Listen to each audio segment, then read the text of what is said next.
आप देख रहे हैं केईपी लाइव। जनपद खीरी में कच्ची शराब का कारोबार करने वाले अपराधियों को लगातार पुलिस द्वारा जेल भेजा जा रहा है। जनपद खीरी के पुलिस अधीक्षक विजय ढुल के निर्देशन में सर्च ऑपरेशन चलाया जा रहा है। तलाश किया जा रहा है कि कच्ची शराब के कारोबारी कौन हैं और इस अपराध की दुनिया में कौन से लोग हैं जो लोगों की ज़िंदगी तबाह करना चाहते हैं, लोगों की ज़िंदगी से खेल रहे हैं। ऐसे लोगों को गिरफ्तार कर खीरी पुलिस द्वारा जेल भेजा जा रहा है। अगर बात करें फूलबेहड़ कोतवाली की, तो फूलबेहड़ कोतवाली के अंतर्गत सुंदरवल चौकी इंचार्ज द्वारा एक अपराधी को गिरफ्तार किया गया, जिसका नाम श्री राम पुत्र मोहन है। इसके द्वारा कच्ची शराब का कारोबार किया जा रहा था। इसे गिरफ्तार किया गया और 20 लीटर कच्ची शराब के साथ गिरफ्तार करते हुए जेल भेजने का काम किया गया।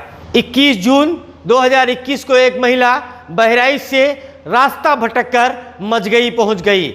जब मजगई पहुंची तो मजगई पुलिस द्वारा उसे डॉक्टर राजेंद्र प्रसाद स्वाधार गृह केंद्र पर रखा गया, जहां की अधीक्षिका रुखसार बी द्वारा उपरोक्त महिला की काउंसलिंग की गई और काउंसलिंग करके ये पता लगाने की कोशिश की गई कि ये महिला कहाँ की रहने वाली है, इसका क्या नाम है। ये जब पता चल गया तो रुखसार बी द्वारा एक प्रयास किया गया। प्रयास में उस महिला के बेटे से संपर्क किया गया और महिला के बेटे को डॉक्टर राजेंद्र प्रसाद स्वाधार गृह केंद्र बुलाया गया, जहां पर उसकी मां को उसके सुपुर्द कर दिया गया। उत्तर प्रदेश सरकार द्वारा लगातार महिलाओं को शिक्षित करने का, जागरूक करने का कार्यक्रम चलाया जा रहा है। ये कार्यक्रम मिशन शक्ति के जरिए चलाया जाता है और मिशन शक्ति के जरिए महिलाओं को बताया जाता है कि किस तरह से वो कब पुलिस की सहायता ले सकती हैं और किस तरह से वो अपने आप को सुरक्षित बनाने के लिए पुलिस की सहायता ले सकती हैं। सरकार द्वारा लगातार ये प्रयास किए जा रहे हैं कि महिलाओं को सुरक्षा प्रदान करने के लिए प्रत्येक समय पुलिस तैयार रहनी चाहिए। ऐसे में पुलिस की भूमिका बहुत महत्वपूर्ण हो जाती है, लेकिन इससे ज़्यादा ज़रूरी है उन महिलाओं का जागरूक होना, उन महिलाओं को विभिन्न प्रकार की जानकारी होना, जिस जानकारी के जरिए वो अपना बचाव कर सकती हैं। फिर वो चाहे असामाजिक तत्व हो या घरेलू हिंसा हो, इन तमाम चीज़ों से वो महिलाएं अपना बचाव कर सकती हैं। आज भी एक कार्यक्रम ग्राम छाउच में किया गया। इस कार्यक्रम में महिलाओं को जागरूक किया गया, उन्हें बताया गया कि वो पुलिस से किस तरह से सहायता प्राप्त कर सकती है। महिला कल्याण विभाग के काउंसलर कयूम जरवानी द्वारा महिलाओं को विभिन्न प्रकार की सरकारी योजनाओं के संबंध में बताया गया। विभिन्न प्रकार की सरकार द्वारा जो स्कीमें चलाई जा रही हैं, उन स्कीमों के संबंध में बताया गया। इसके अलावा उन्हें जागरूक करने के लिए अलग अलग तरह के जो कार्यक्रम चलाए जा रहे हैं, जो योजनाएं चलाई जा रही हैं, उन्हें स्वावलंबी बनाने के लिए जो योजनाएं चलाई जा रही हैं, उन तमाम योजनाओं की जानकारी कयूम जरवानी द्वारा दी गई। बात अब खीरी टाउन की करेंगे। खीरी टाउन के समाजसेवी चुन्ना गौरी और फरियाद खान द्वारा आज वृक्षारोपण का कार्यक्रम किया गया। जून और जुलाई के महीने में प्रत्येक वर्ष हमारे देश में वृक्षारोपण का कार्यक्रम किया जाता है और ये वृक्षारोपण का कार्यक्रम तमाम सामाजिक संस्थाएं करती हैं, तमाम प्राइवेट लोग करते हैं, सरकारी संस्थाएं करती हैं। इन तमाम संस्थाओं का, तमाम लोगों का मकसद सिर्फ इतना होता है कि वृक्षारोपण के जरिए वातावरण को बेहतर बनाया जाए, वातावरण जो दूषित हो रहा है उसे स्वच्छ किया जाए और वातावरण को बेहतर बनाने के लिए कस्बा खीरी टाउन के समाजसेवियों द्वारा समय समय पर वृक्षारोपण का कार्यक्रम किया जाता है और इस वृक्षारोपण के जरिए वातावरण को बेहतर बनाने की कोशिश की जाती है। इस समय पेड़ लगाए जा रहे हैं। मैं केईपी चैनल के माध्यम से अब सभी कस्बा वासियों को बताना चाह रहा हूं कि जहां तक हो सके आप पेड़ों को ज़्यादा से ज़्यादा लगाएं और पर्यावरण को दूषित होने से बचाएं। जैसे कि नगर पंचायत के कर्मी पेड़ लगा रहे हैं और कस्बे के तमाम लोग, तमाम संभ्रांत लोग पेड़ों को लगा रहे हैं, लेकिन सिर्फ लगाने से ही काम नहीं चलेगा, बल्कि कम से कम 1 हफ्ता तक उनकी देखभाल, उनकी पानी डालने का काम भी ठीक तरीके से होना चाहिए, तभी वो पेड़ अपनी कामयाबी की तरफ बढ़ेंगे। ये मैसेज मैं कस्बा खीरी की जनता को देना चाहता हूँ कि वो भी आगे बढ़ें, पेड़ों को लगाएं और पर्यावरण को बचाएं। हमने आपसे एक वादा किया है और वो वादा ये किया है कि हम कोरोना काल में जिन लोगों ने अपनों को खोया है उन तक पहुंचेंगे और ग्राउंड रिपोर्ट तैयार करके आपको दिखाएंगे।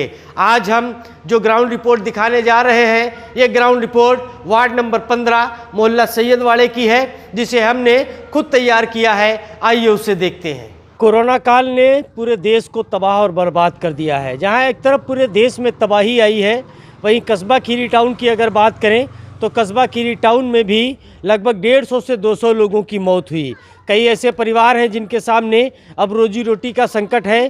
कई ऐसे परिवार हैं जिनके सामने परेशानियों का अंबार लगा हुआ है। उन्हीं परिवारों की दास्तान सुनाने के लिए हम आपको ग्राउंड रिपोर्टिंग दिखा रहे हैं। आज जिस जगह पर हम मौजूद हैं ये वार्ड 15 है। यहाँ के निवासी मरहूम बाबू खां, जिनके सामने कोरोना काल बनकर आ गया और बाबू खां अब इस दुनिया में नहीं रहे। बाबू खां के जाने के बाद घर पूरी तरह से तबाह हो गया, बर्बाद हो गया। घर वालों के सामने रोजी रोटी का संकट है, घर वालों के सामने खाने पीने का संकट है, घर वालों के सामने मुसीबतों का अंबार लगा हुआ है। और इन्हीं मुसीबतों की दास्तान सुनाने के लिए आज हम यहाँ पर मौजूद हैं। बाबू खां की वाइफ हमारे साथ में, पत्नी हमारे साथ में है। उनसे हम बात करेंगे और ये जानने की कोशिश करेंगे कि कैसे उनका जीवन यापन हो रहा है और किस तरह से उनकी ज़िंदगी गुजर रही है, किस तरह से वो अपने परिवार का पालन पोषण कर रही हैं और कितनी मुश्किलों में आजकल वो हैं।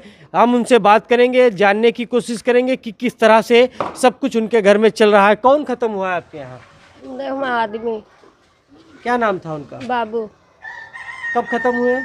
उनका हो गए हैं कब भैया खत्म? 1 तारीख का बेटा खत्म हुआ। 1 अप्रैल को खत्म। हाँ। अच्छा, 2 महीने हो गए। 2 महीने हो गए। कितने बच्चे हैं आपके? बच्चे हैं हमारे 6 हैं।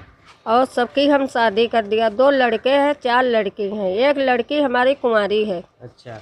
और हम हैं। अच्छा, जो बाकी जो बच्चे हैं वो आपके साथ में रह रहे हैं? नहीं रहे? ना, हमारे साथ में नहीं रह रहे, अपना करते खाते हैं। बच्चे वाले हैं वो दोनों। हाँ।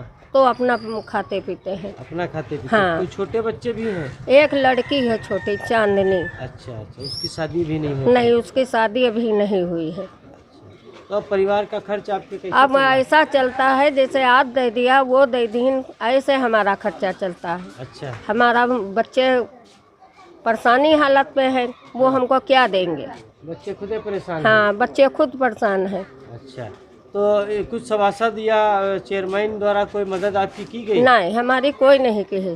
अच्छा, तो आम जन लोग कर रहे हाँ। हैं, लोग इधर उधर से आके? हाँ हाँ। अच्छा, आम लोग कर रहे हैं। हाँ। सरकार से आप क्या चाहती हैं? सरकार से हम मदद चाहते हैं। सभी को उम्मीदें हैं कि सरकार कुछ मदद करेगी।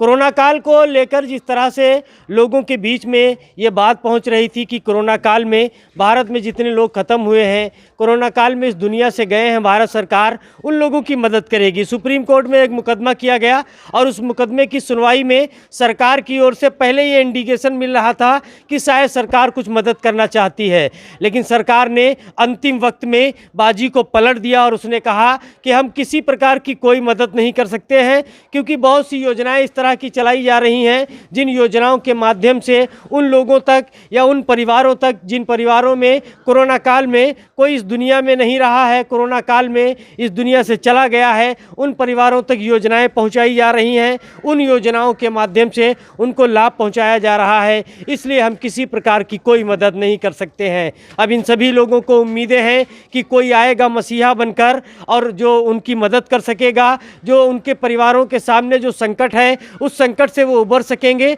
यही उम्मीदें हैं। लेकिन कहीं ना कहीं सरकार से ज़्यादा उम्मीदें हैं। देखना ये है कि सरकार क्या करती है। फिलहाल सरकार की ओर से कोई इस तरह का इशारा नहीं मिल रहा है जिस इशारे में ये कहा जा सके कि सरकार कोई मदद करेगी। इसी वार्ड के वार्ड नंबर 15 के सभासद भी यहीं पर मौजूद हैं। हम उनसे भी जानना चाहेंगे कि वो किस तरह से और कैसे इन लोगों की मदद कर रहे हैं, किस तरह से मदद कर रहे हैं ऐसे लोगों की।